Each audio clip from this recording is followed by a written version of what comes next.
Hala Rharrit, thank you so much for joining us on UpFront. Thank you so much for having me, Mark. Hala, you've had an extensive career in U.S. Foreign Service. Last week, you became the first career diplomat to resign over the United States' policies toward Israel, particularly the continued assault on Gaza. Now, Israel's siege, of course, has led to the deaths of more than 34,000 people, and it's destroyed much of the territory. After 18 years in the State Department, how did you arrive at this decision? Honestly, Mark, it was an agonizing decision. I never intended to resign. When I joined the Foreign Service, I expected it to be my career for the rest of my life, really, until retirement. But unfortunately, the president's Gaza policy made it absolutely impossible. It was an indefensible policy. It is a violation of international law, of domestic law. And in good conscience, I could not continue amplifying this policy because, for one, it hurt U.S. national security interest, and I was able to document that, and it was clear that that was the case throughout the Arab world. It was also causing a generational cycle of violence. As you noted, the devastation for the Palestinians, but also it failed to achieve any objectives to keep Israelis safer or get the hostages back. It was a failed militaristic policy. It continues to be a failed policy, and I could not, in good conscience, stay within the system and promote this policy. Israel has begun its invasion of the southern Gaza city of Rafah. In March, U.S. President Joe Biden had called Rafah invasion a red line for the United States, that it was a step too far that would prompt a U.S. response. Now that Israel has crossed that red line, do you think that the Biden administration is going to change its current stance? I certainly hope so. And I have to say that Benjamin Netanyahu announced the invasion of Rafah right after Secretary Blinken was wheels up from his trip to Israel, where he again reiterated the U.S. position that they should not go into Rafah, considering the civilian population. But this is the frustration that's been with this policy this entire time. It's been just words. And diplomacy is an art, and you have to use your leverage. And we haven't used any of the leverage that we have on Israel. We keep on using the same rhetoric over and over again, hoping for a change. And we continue to not see that change. As a matter of fact, we continue to see the situation get worse.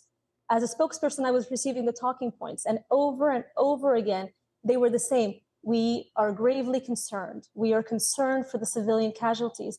There comes a point where you need to take action on that concern. And it is clear that despite U.S. warnings, nothing is happening on the Israeli side in terms of holding back on Rafah. And so it is time now for President Biden to take action. Words are no longer sufficient. Now is the time to leverage our influence by conditioning military aid, at the very least cutting offensive weaponry in line with U.S. law.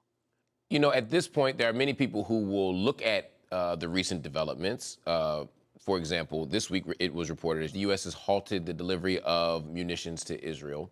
There are people who say, well, this is just a superficial move, or this is just public relations, that they're still going to trot out those talking points that you mentioned, that there's still going to be empty promises and leaked statements about Biden's backdoor debates with Netanyahu. But at the end of the day, the status quo is going to maintain.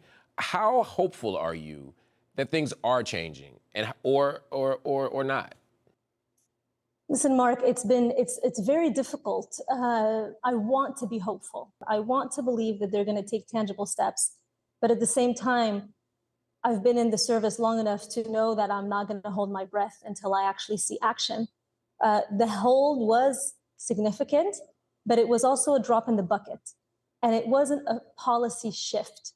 There continues to be rhetoric coming out of the White House and out of the department saying that we're going to continue and we're going to amplify military assistance. Now is not the time for that.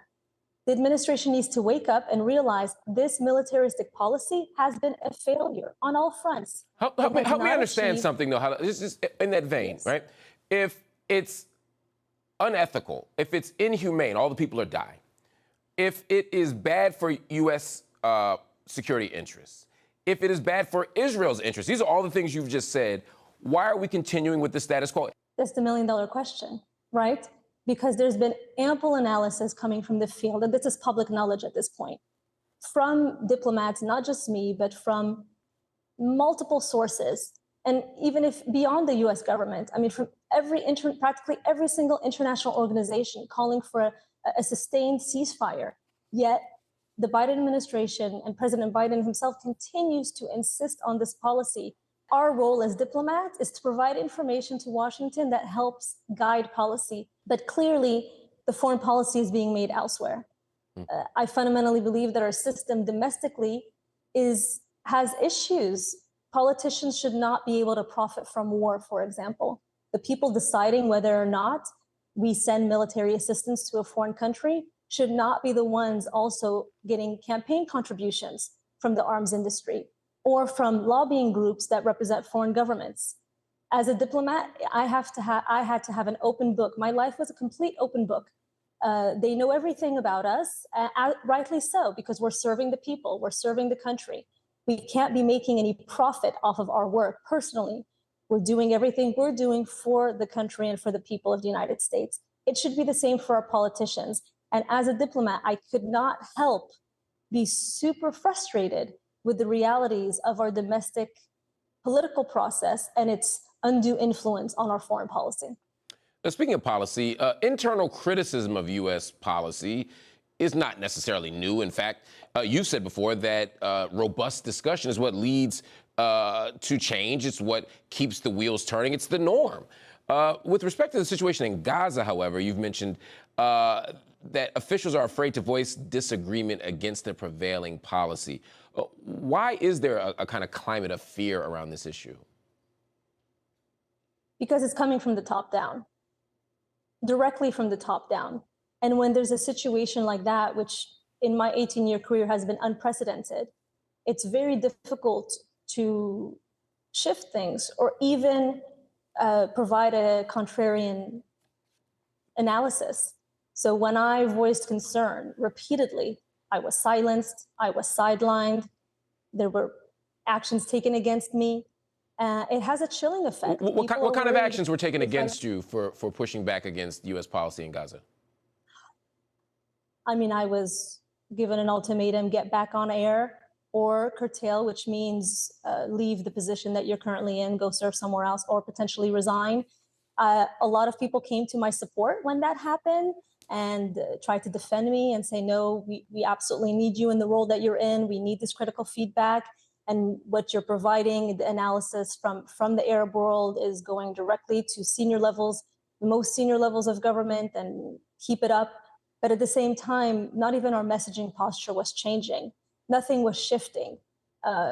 So I began to feel like I was enabling the policy, even though I was refusing to do interviews because I was documenting the backlash that those interviews were generating on pan-Arab media.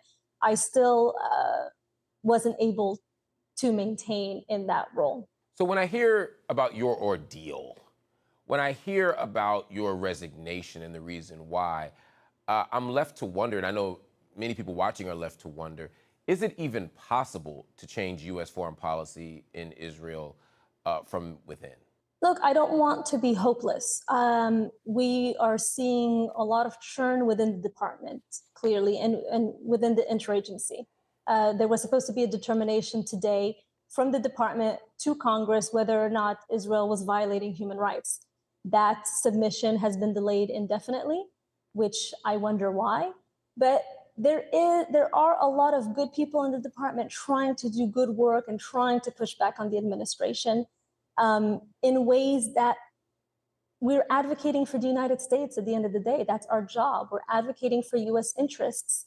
So what our role is to help the secretary or the president make informed decisions.